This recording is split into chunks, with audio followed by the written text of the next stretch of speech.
MIM को आप देखिए, हमको तो हंसी आ रही है कि जदयू हमेशा बीजेपी के साथ हुकूमत में रही। ये तो 2 साल भी हुआ जो वहाँ से वो टूट के आ गए, क्या मजबूरी थी नहीं मालूम, फिर वो किस वक्त चले जाएंगे ये भी कहना मुश्किल है।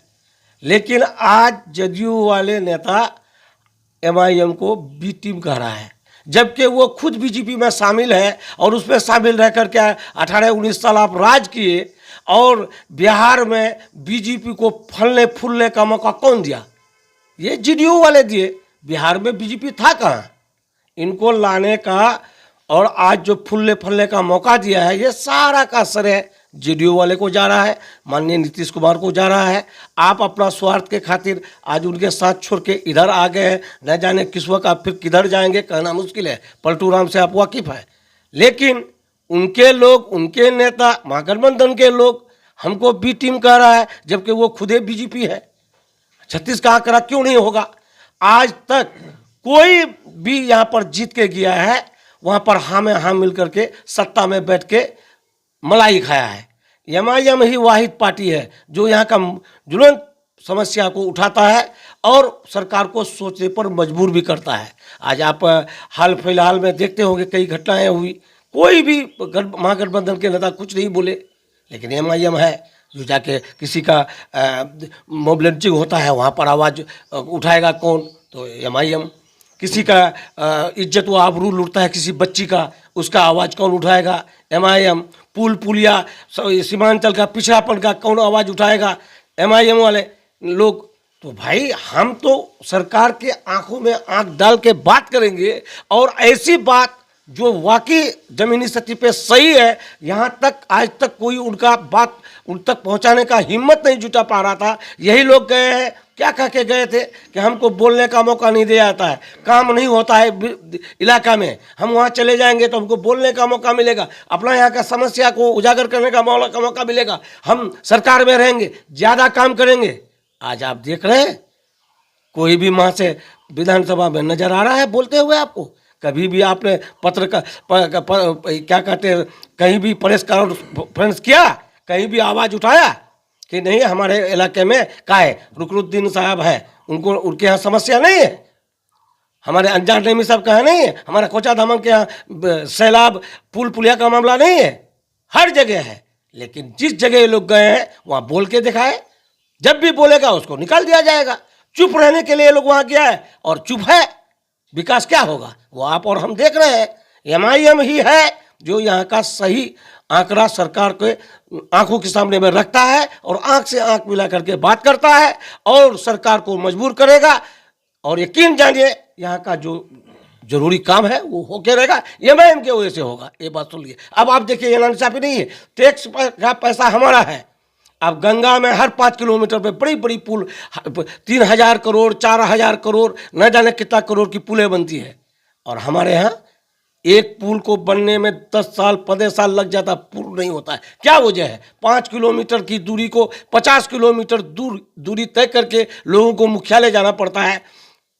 क्या ये सरकार का ये नाइंसाफी नहीं है? उसी की एक कड़ी है जो सवाल जवाब का दौर चलेगा।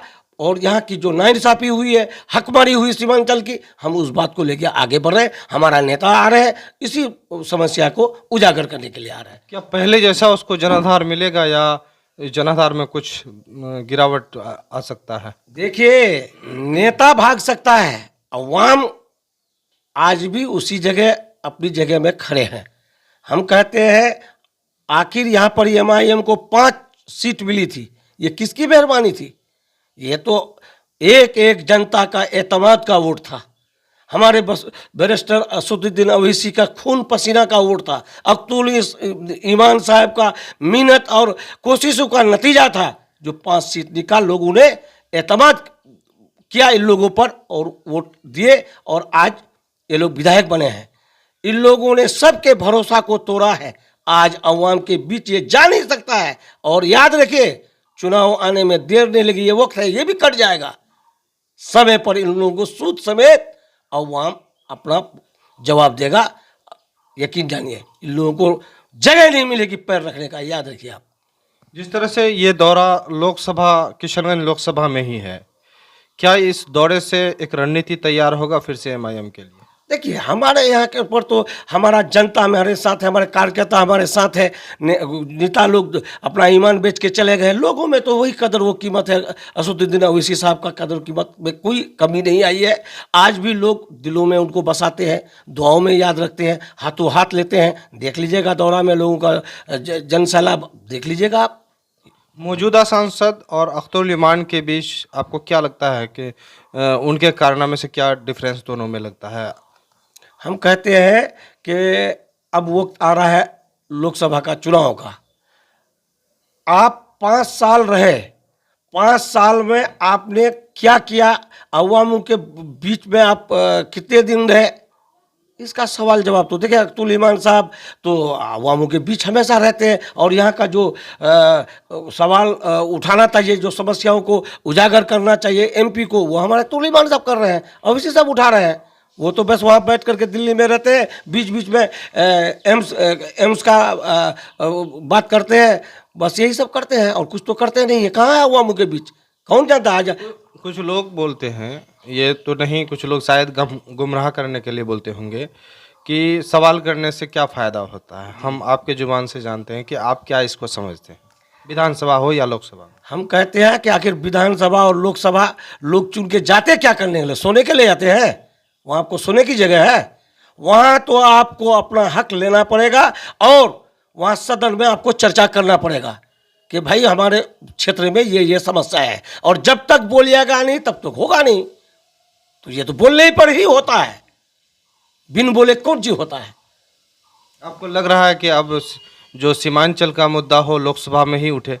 हर हाल में उठेगा इंशाअल्लाह। लोग मौका देंगे, एमआईएम को जगह मिलेगी इंशाअल्लाह। लोगों के दिलों पे आज भी एमआईएम है, लोगों ने उनको फरामोश नहीं किया। हमारे नेता उनको अवाम को नज़रअंदाज किए, जिनको जो असली मालिक था, असली मालिक के साथ उन्होंने दगा किया। या अवाम असली मालिक होता है, अवामों के साथ दगा किया है। यकीन रखिए समय पर जवाब मिलेगा।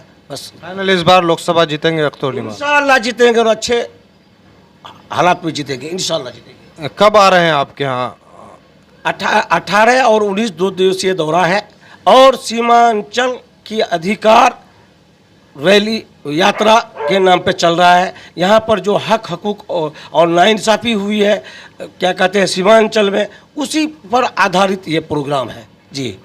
कोचाधामन में आपके यहाँ कार्यक्रम का कब? हमारा 18 तारीख के सबसे लास्ट प्रोग्राम 5 से शाम 7 बजे तक है भट्टाहाट में जी।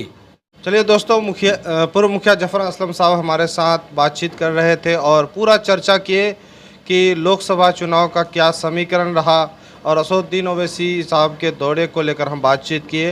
तब तक हमारे चैनल में दोस्तों नए हैं तो चैनल को सब्सक्राइब कीजिएगा, और फेसबुक सीमांचल मीडिया में अगर हमें देख रहे हैं